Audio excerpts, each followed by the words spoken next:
I mean, I'm surprised that y'all talked 2 weeks before. This, to me, I'm like, okay, there must have been some tension leading up to it. Like, y'all must have been on bad terms, something.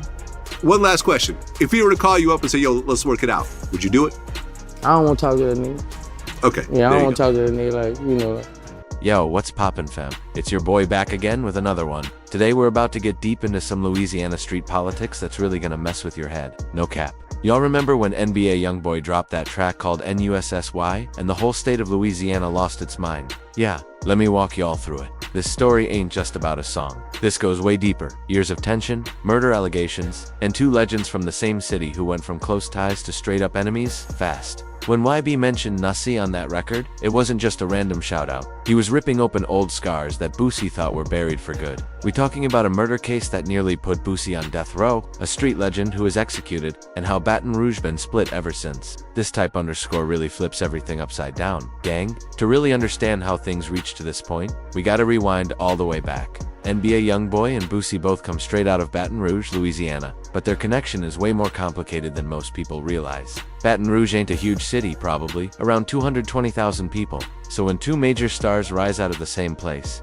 their paths are bound to cross at some point. Boosie had been holding it down in BR since the early 2000s, already stamped as a legend while YoungBoy was still a kid running around the block. We talking about Lil Boosie, who came up alongside Webby, dropping classics when YB was probably still sitting in elementary school. But Baton Rouge got its own internal lines. You got North Baton Rouge, South Baton Rouge, and different wards that don't always see eye to eye. Boosie reps the South Side, especially that bottom area, while YoungBoy comes from the North. That might not sound like much, but in street politics, that type underscore really matters. When YoungBoy first started buzzing around 2015 and 2016, Boosie was already well. At first, there was nothing but respect. Boosie could recognize real talent, and YoungBoy understood the importance of respecting the OGs who laid the groundwork. There was no beef in the beginning. Honestly, they were cool as hell. But then things started shifting. The first real tension between them didn't come from direct beef, it was about respect and how things were handled. YoungBoy was blowing up at a crazy pace, faster than most people expected. His YouTube numbers were insane, his street credibility was solid, and labels were lining up.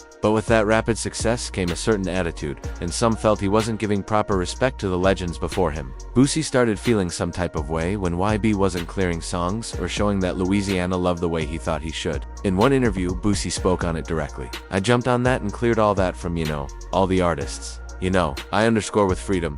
But I don't know what the underscore happened with top, but I don't know what happened. When YoungBoy first started, I jumped on they shit and cleared all they shit from, all they artists, I fuck with Freedom, But, I don't know what the fuck happened with Top, bro. I don't know what happened. What Boosie meant was that he had always cleared samples and helped other Louisiana artists get their music pushed. But when it came to YoungBoy, something felt different. Maybe it was label politics. Maybe it was personal. Either way, that mutual support wasn't there anymore. That's when subliminal shots started flying. Boosie felt slighted, and when a Louisiana legend feels disrespected, it don't end quietly. The streets started choosing sides. Either you rocked with Boosie, or you backed YB. That split has been ripping BR apart ever since. At the peak of their tension, Boosie wasn't holding his tongue. He made it clear he felt YB was out of pocket and lacking respect. From his perspective, he had put in real work for Louisiana hip-hop, opened doors for the younger generation, and YoungBoy was moving ungrateful. Things escalated once they started throwing clear references at each other in music.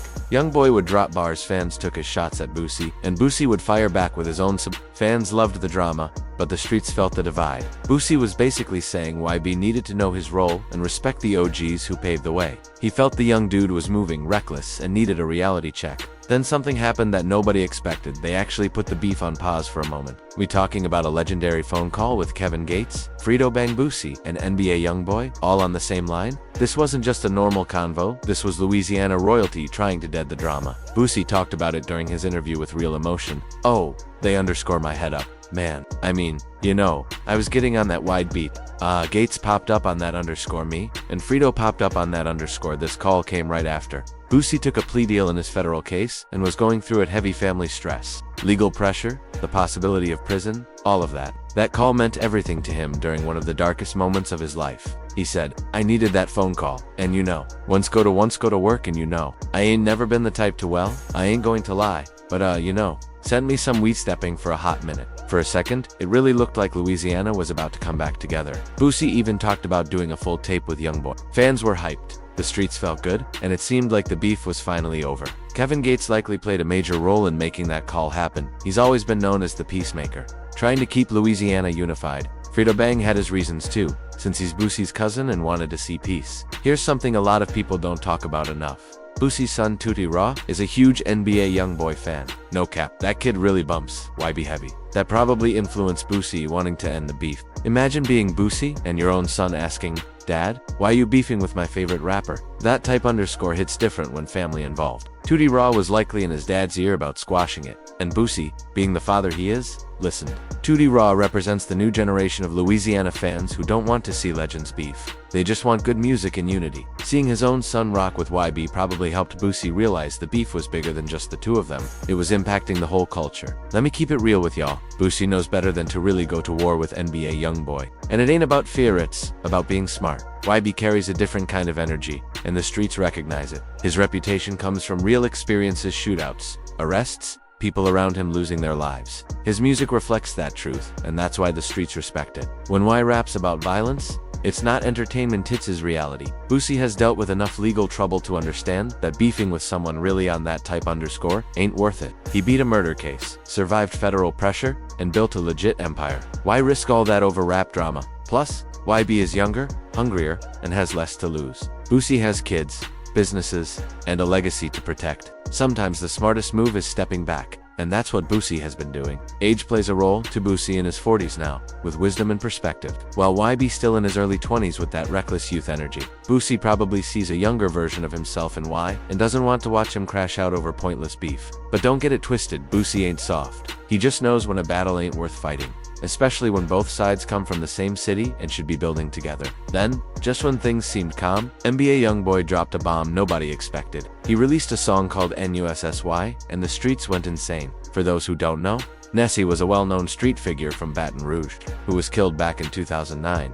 Here's the wild part. Boosie was accused of ordering that hit. That's the same case that nearly put him on death row. And Y casually named a song after that man? The timing was crazy. Just weeks after that peace call, YB drops a track guaranteed to reopen old wounds. Either he didn't think it through, or he was purposely stirring the pot. Christopher Jackson, better known as Nusi, or Mr. Badass, was one of the most feared and respected figures in Baton Rouge during the 2000s. He wasn't just anybody, he was a real street legend. Originally from Easy Town, he repped South Baton Rouge heavy. He was making serious money, had his own crew, and was even pushing into rap. He owned Club 225 and was living that boss lifestyle for real. In one of his final interviews, Nusi spoke on his image. "I'm just a street underscore trying to convince you I can rap. You know, the streets really evolved for me. They really support me. I did everything really like the old-fashioned way." But Nusi was known for being ruthless. He wasn't just selling drugs, he was robbing other dealers, sometimes even people close to him. Stories circulated about him robbing his own father's plug, taking kilos, and vanishing without a trace.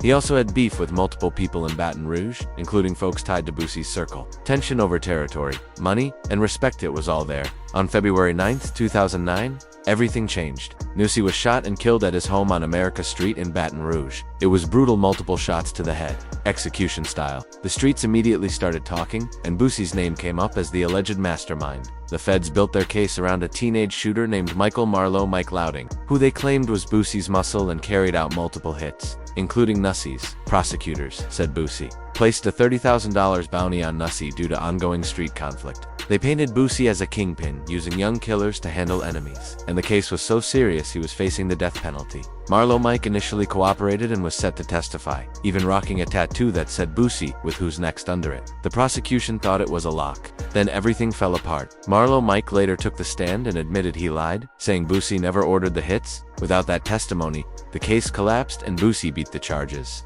Still, the damage was done. Even after being acquitted, people kept linking Boosie to Nusi's death. That's why YB dropping a song called Nusi hit so hard it reopened all those memories. Boosie's reaction was a mix of hurt and betrayal. When he spoke on it, you could hear how upset he was about people mentioning the dead. "If I beef with you when you was living, it's underscore you while you did. You was scared of this underscore, that's why you left behind. Ain't going to make me diss the dead on here." Even then, Boosie showed restraint. He could have gone all the way in on YB, dropped a crazy diss, but he chose not to. When asked if he'd answer YB's call, Boosie said, "I don't want to talk to that name. I don't want to talk to him, but I do. You know he's well. I don't do my dog. You don't do that. I don't play that like hurt my feelings." You could hear the pain. This wasn't just rap, it was personal. YB crossed the line by bringing up Nussie, especially after they had just made peace. Boosie really believed they were past it, ready to work and unify Louisiana. Then why reopened the deepest wound? The Nussie song changed everything. Any talk of collaboration was dead. Any sense of unity in Baton Rouge was gone.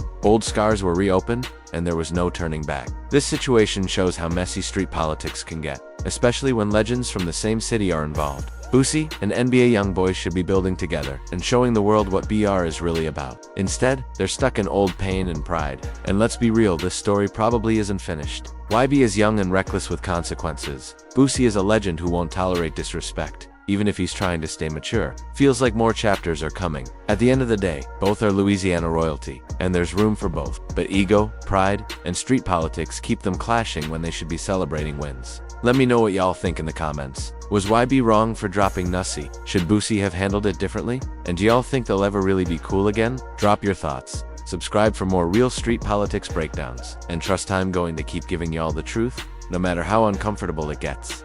P.